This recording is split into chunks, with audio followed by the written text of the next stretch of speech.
আসসালামু আলাইকুম বন্ধুরা, আজ আমি আপনাদের সাথে শুশুনি শাক ভাজার রেসিপি শেয়ার করছি। এই অভিনব স্টাইলে রান্নার পদ্ধতি আশা করি আপনাদের খুবই ভালো লাগবে। চলুন তাহলে শুরু করা যাক। শুশুনি শাকগুলোকে ফ্রিজ থেকে বের করে নিলাম। এবারে ওগুলোকে ঝেড়ে বেছে ভালো করে ধুয়ে নেব। দেখুন বন্ধুরা, শুশুনি শাকগুলোকে ভালো করে ধুয়ে নিয়েছি। রসুনগুলোর খোসা ছাড়িয়ে ভালো করে ধুয়ে নেবার পরে ওটাকে ছুরি দিয়ে থেতলে নিচ্ছি।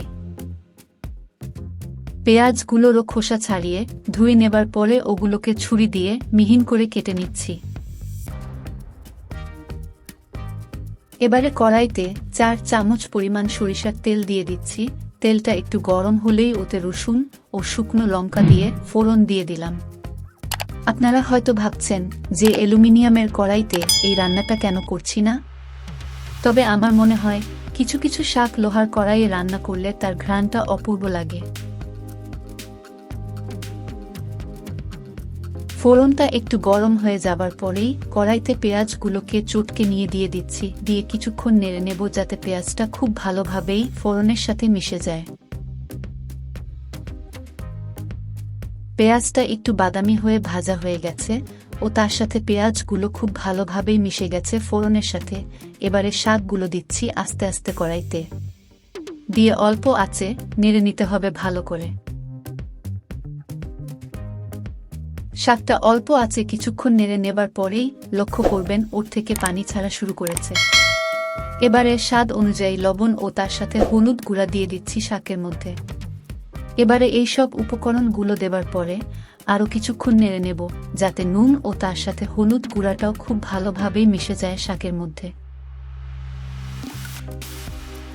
দেখুন বন্ধুরা, এবারে শাকের থেকে পানি শুকিয়ে এসেছে।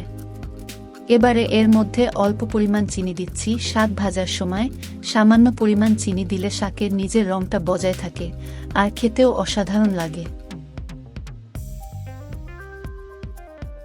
চিনিটা দেবার পরে শাকটা ভালো করে নেড়ে নেব কিছুক্ষণ মাঝারি আঁচে যাতে পানিটা পুরোপুরি শুকিয়ে যায় শাকের থেকে।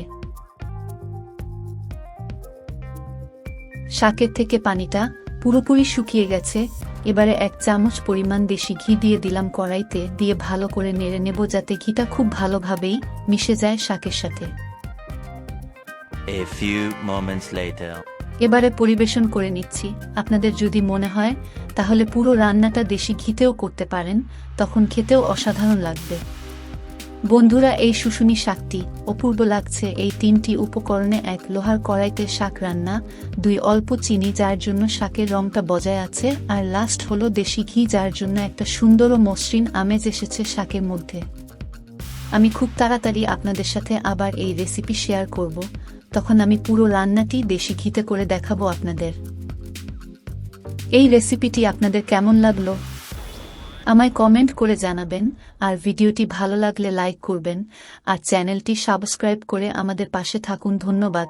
এবারে বিদায় নিচ্ছি। ইনশাল্লাহ দেখা হচ্ছে আপনাদের সাথে খুব তাড়াতাড়ি একটি নতুন রেসিপি নিয়ে।